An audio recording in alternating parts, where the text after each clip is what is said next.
Assalamualaikum warahmatullahi wabarakatuh. Kembali lagi ke pembelajaran kimia. Pada pembelajaran kimia kali ini, kita akan membahas yang berkaitan dengan struktur atom. Pada video sebelumnya, kita sudah juga membahas yang berkaitan dengan struktur atom, lebih tepatnya pada perkembangan model atom. Kemudian, kita juga sudah membahas apa itu lama atom. Pada struktur atom yang bagian dua kali ini, kita akan membahas berkaitan dengan apa itu isotop, isobar, isoton, dan isoelektron, serta kita juga akan membahas konfigurasi elektron menurut Bohr. Sebelum kita masuk ke apa itu isotop, isobar, isoton, dan isoelektron, serta konfigurasi elektron menurut Bohr, ada baiknya kita sedikit mereview tentang pembelajaran pada video sebelumnya, yaitu berkaitan dengan lambang atom. Di dalam lambang atom, kita mengenal adanya A, X, dan Z, di mana A di sini dia sebagai nomor massa. Penentuan nomor massa dapat dijadikan penentu untuk neutron. Dalam menentukan neutron, kita bisa mencari dari A dikurangi proton. Sedangkan Z dia sebagai nomor atom, di mana nomor atom ini juga dapat sebagai proton dan juga dapat sebagai elektron. Dengan syarat dia harus dalam keadaan netral elektronnya. Kemudian kita akan masuk mengenai apa itu isotop, isobar, isoton, dan isoelektron. Isotop di sini pengertiannya adalah dua atom atau lebih yang sama yang memiliki A beda dan Z yang sama. Di sini saya punya contoh dua jenis karbon atau dua jenis atom yang sama, yaitu sama-sama dia terdiri dari jenis atom karbon, tetapi dia memiliki A beda. A beda itu berarti sebagai nomor massanya dia beda, tetapi Z-nya dia sama. Artinya kalau dua jenis atom yang sama dia memiliki A beda tetapi Z sama, dia dikatakan sebagai isotop. Sedangkan kalau isobar yaitu dua atom atau lebih yang sama, isobar itu adalah dua atom atau lebih yang berbeda yang memiliki A sama tetapi Z yang berbeda. Di sini saya punya contoh yaitu atom karbon dan atom nitrogen adalah dua jenis atom yang jelas-jelas berbeda, tetapi dia memiliki A sama-sama memiliki A dengan jumlah 14 atau dengan jumlah nomor massa 14, sedangkan Z-nya untuk karbon dia memiliki nomor atom 6, sedangkan nitrogen dia memiliki nomor atom 7. Persamaan nomor massa dikarenakan di alam kita menemukan karbon itu tidak hanya berbentuk 12C6 tetapi bisa jadi 13C6, 14C6, sehingga apabila 14C6 dengan 14 nitrogen 7 dia dikatakan sebagai isobar. Kemudian kalau isoton adalah dua atom atau lebih unsur dari unsur yang berbeda yang memiliki neutron yang sama. Artinya neutron adalah A dikurangi proton atau nomor massa yang dikurangi dengan proton. Di sini saya punya contoh 13C6. Kalau kita cari neutronnya yaitu A dikurangi proton, di mana nilai A adalah 13 sedangkan protonnya adalah 6, sehingga 13 dikurangi 6 akan ketemu nilai 7. Kemudian ada unsur nitrogen dengan nomor massa 14 dengan nomor atom 7. Ketika kalau kita menentukan neutronnya berarti A dikurangi proton, maka A di sini adalah 14 sedangkan protonnya adalah 7. 14 dikurangi 7 adalah 7. Kesamaan jumlah neutron antara 13C6 dengan 14N7 dikatakan adalah satu isoton. Kemudian isoelektron adalah dua atom atau lebih dari unsur yang berbeda yang memiliki jumlah elektron yang sama. Kalau tadi isoton itu neutronnya sama, kalau isoelektron berarti jumlah elektronnya yang sama. Di sini saya punya contoh yaitu 23Na11+ dengan 2713Al3+. Kalau kita menentukan elektron dari Na yaitu kalau jika dia punya muatan, maka E sama dengan Z dikurangi muatan. Z-nya di sini adalah 11. Muatannya, jika muatannya adalah positif, maka di sini negatif. Muatannya adalah jumlahnya ada 1, berarti 11 dikurangi 1 ketemu dengan 10. Kemudian 27Al13+, kalau kita mencari jumlah elektronnya yaitu Z dikurangi muatan, Z-nya adalah 13 dengan muatannya dia adalah 13 menjadi min 3, 13 dikurangi 3 sama dengan 10. Jumlah elektron dari Na plus dengan jumlah elektron dari Al13 sama-sama memiliki jumlah elektron 10, sehingga Na dengan Al adalah isoelektron. Cara menghafal untuk bagaimana isotop, isobar, isoton, dan isoelektron. Kalau isotop terdiri dari protonnya yang sama. Kalau proton itu letaknya di mana? Proton itu letaknya ada di nomor atom atau ada yang berada di Z. Sehingga kalau misalnya Z-nya sama atau protonnya sama, dia berarti isotop. Sedangkan kalau isobar, dia adalah A sama Z, beda, kebalikan dari isotop. Kalau tadi isotop protonnya sama, kalau isobar berarti Z-nya sama. A-nya yang sama atau nomor masanya yang sama. Kalau isoton ada N-nya berarti neutronnya sama. Kalau isoelektron berarti jumlah elektronnya yang sama. Berikut adalah penjelasan yang berkaitan dengan isotop, isobar, isoton, dan isoelektron. Kemudian ada latihan soal pertama yang harus kalian kerjakan. Di sini suruh menentukan dan pasangkan dari unsur-unsur berikut manakah yang termasuk ke dalam isotop, isobar, isoton, dan isoelektron. Di sini ada berbagai jenis atom-atom. Kalian disuruh memasangkan mana yang termasuk ke dalam isotop, isobar, isoton, dan isoelektron.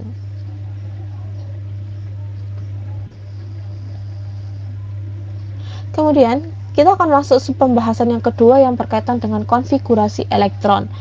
Konfigurasi elektron itu apa? Konfigurasi elektron adalah cara penyusunan elektron di dalam kulit-kulit. Kalau menurut model atom Bohr yang telah kita pelajari pada perkembangan model atom Bohr, dia adalah seperti ini, di mana di tengah ini dia sebagai inti atom yang berisi muatan positif dengan netral, dan ada lintasan-lintasan yang berisi elektron. Lintasan-lintasan ini yang dinamakan dengan kulit, atau kalau kita di sini lambangkan adalah N. Kulit atau N adalah letak tempat elektron berada. Kalau misalnya pada kulit atau lintasan pertama, dia dikatakan sebagai N sama dengan 1 atau dilambangkan dengan kulit K.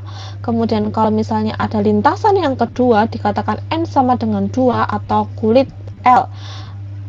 Kemudian kalau ada lintasan yang ketiga, berarti N sama dengan 3 atau kulit M, dilambangkan dengan kulit M, dan seterusnya. Di sini saya menjabarkan jika N sama dengan 1 atau pada lintasan yang pertama atau pada kulit yang pertama dilambangkan dengan K, akan berisi maksimal 2 elektron. Sedangkan jika N sama dengan 2 atau pada lintasan yang kedua kita lambangkan dengan kulit L atau elektron yang terisi maksimal adalah 8. Pada lintasan yang ketiga dilambangkan dengan kulit M, di mana elektron yang terisi maksimal adalah 18, sedangkan N sama dengan 4 kita lambangkan dengan kulit N, elektron yang terisi maksimal adalah 32, sedangkan N sama dengan 5 atau maka elektron yang terisi maksimal 50. Angka-angka atau elektron yang terisi maksimal diperoleh bukan secara cuma-cuma, tetapi berdasarkan yaitu rumus 2N kuadrat. Kalau kita masukkan N-nya, 2 kali 1 kuadrat sama dengan 2, sehingga kulit K hanya berisi elektron maksimal sebanyak 2. Kalau kita masukkan N-nya adalah 2 atau pada kulit yang kedua, 2 kali 2 pangkat 2 yaitu 4, 4 kali 2 yaitu adalah 8, sehingga nilai-nilai ini diperoleh dari 2N kuadrat. Oke, sekarang kita akan masuk ke aturan atau tata cara konfigurasi elektron menurut Bohr. Dalam penentuan konfigurasi elektron, namanya adalah konfigurasi elektron, maka nanti yang dikonfigurasikan itu adalah elektronnya. Berarti kalau jumlah elektronnya dia adalah 11, maka yang dikonfigurasi elektron kan juga adalah 11, gitu kan. Yang pertama ada aturan tata cara konfigurasi elektron menurut Bohr. Yang pertama, masukkan elektron semaksimal mungkin atau maksimal dari kulit. Artinya, kalau di slide sebelumnya kita sudah membahas bahwa apabila pada kulit pertama atau pada kulit K, elektron yang terisi maksimal 2, maka elektron yang terisi juga harus maksimal 2, gitu kan. Apabila pada kulit yang kedua atau kulit L, elektron yang terisi maksimal 8, maka yang terisi maksimal juga harus 8. Tidak boleh lebih, tapi dia kurang boleh, gitu kan. Kemudian pada N sama dengan 3 atau kulit M, elektron yang terisi maksimal adalah 18, maka yang terisi juga harus maksimal 18, tidak boleh lebih, tapi dia boleh kurang, gitu. Aturan yang kedua, Jika pada kulit terakhir berisi elektron sisa kurang dari 32 atau pada kulit yang keempat elektron yang terisi sisa kurang dari 32, maka kulit tersebut hanya diisi 18 elektron. Jadi di kulit yang keempat itu kan adalah kulit N. Di sini kulit N itu elektron maksimalnya adalah 32. Apabila pada kulit ke N kurang dari 32, maka pada kulit N ini juga harus diisi sebanyak berapa? 18 elektron. Sedangkan jika pada kulit terakhir berisi elektron sisa kurang dari 18 atau pada kulit yang ketiga, kulit tersebut hanya diisi 8 elektron. Jadi pada kulit ketiga diisi elektron yang kurang dari 18, maka ditulisnya berapa? Ditulisnya atau diisi hanya bisa 8 elektron. Sedangkan yang keempat, elektron terakhir atau yang dinamakan dengan elektron valensi, dia tidak boleh lebih dari 8 elektron. Artinya setelah kita mengkonfigurasikan dan elektron terakhir itu dia tidak boleh lebih 8 elektron. Bagaimana kalau lebih dari 8 elektron? Berarti kita harus mengikuti aturan dari yang kedua dan yang ketiga. Oke, sekarang kita masuk ke contoh soal. Di sini ada beberapa atom serta nomor atom atau elektronnya. Kita disuruh menentukan konfigurasi elektronnya. Di sini Na punya nomor atom 11 atau punya elektron 11. Kalau kita konfigurasikan pada kulit pertama, K itu maksimal boleh diisi adalah 2 elektron, sehingga saya tuliskan bahwa di sini dia terisi 2 elektron. Gitu kan. Sedangkan pada kulit L di sini dia terisi maksimal adalah 8. Berarti KIC di sini adalah 8 gitu. Kalau kita jumlahkan 2 tambah 8 adalah 10. Sedangkan Na punya elektron sebanyak 11. Kurang berapa? Kurang 1. Satunya dimana? Diletakkan pada kulit yang ketiga gitu. Atau kulit yang terakhir. Kalau kita jumlahkan dia sudah 11, maka dikatakan bahwa satu pada elektron terakhir ini dikatakan sebagai elektron valensi. Kemudian 35 Br. 35 Br kalau kita konfigurasikan pada kulit pertama adalah 2, pada kulit kedua adalah 8, pada kulit ketiga adalah 18. Kalau kita jumlahkan 2 tambah 8 10, 10 tambah 18 adalah 28. Yang diminta elektronnya adalah 35. Kurang berapa? Kurang 7. 7-nya dimana kita letakkan di kulit selanjutnya. Di sini 7. Kalau kita jumlahkan sudah 35, maka 7 ini dia sebagai elektron valensi. Oke. Kemudian 20 Ca. 20 Ca kalau kita konfigurasikan 2, 8, 10. Yang diminta elektronnya adalah 20. Sedangkan ini sudah 10. Kalau kita diisi di sini 10, apa boleh? Tidak boleh. Kenapa? Karena elektron terakhir harus berisi 8 elektron atau tidak lebih dari 8 elektron. Kalau kita tulis 10 jelas salah gitu kan. Oke, kemudian letak 10 ini harusnya di kulit yang keberapa? 3. Ada aturan tadi bilang bahwa pada kulit terakhir yang berisi elektron sisa kurang dari 18 atau pada N sama dengan 3, maka kulit tersebut hanya diisi 8 elektron. Berarti ini kulit ketiga yang harusnya 18, karena elektronnya diisi ternyata kurang dari 10, maka di sini ditulisnya adalah 8. Kalau kita jumlahkan 2 tambah 8 10, 10 tambah 8 18, kurang berapa? Kurang 2. 2-nya diletakkan di mana? Di kulit selanjutnya. Seperti ini. Sehingga konfigurasi dari 20 C adalah 2 8 8 2, dan 2 pada elektron terakhir adalah dia sebagai elektron valensi. Gitu. Oke, sekarang yang keempat, contoh lain itu I53. Kalau kita konfigurasikan, di pertama ada 2, di yang kedua ada 8, sudah 10. Kalau kita tulis di yang ketiga ada 18, yaitu 28. Yang diminta elektronnya adalah 53, tapi yang sudah dikonfigurasikan adalah 28. Berarti kurang berapa? Kurang sekitar 25, ya kan? Kurang 25. Kalau kurang 25, kita letakkan di kulit yang keempat 25, langsung gitu apa boleh? Tidak boleh. Kenapa? Karena pada aturan keempat bilang bahwa elektron terakhir dia tidak boleh lebih dari 8. Dan ada aturan lain yang kedua, yaitu pada elektron yang sisa kurang dari 32 atau pada kulit yang keempat yang diisi hanya berapa? Hanya boleh 18, sehingga di sini saya tulis dia adalah 18. Kalau saya jumlahkan 28 tambah 18 adalah 36. gitu kan. Maaf, 46 kurang berapa? Kurang 7. 7-nya diletakkan di mana? 7-nya kita letakkan di yang terakhir. Gitu. Apa boleh? Tidak. Kenapa tidak 8? Karena kalau justru kita ngasih 8, itu dia akan semakin kurang nilainya. Gitu kan?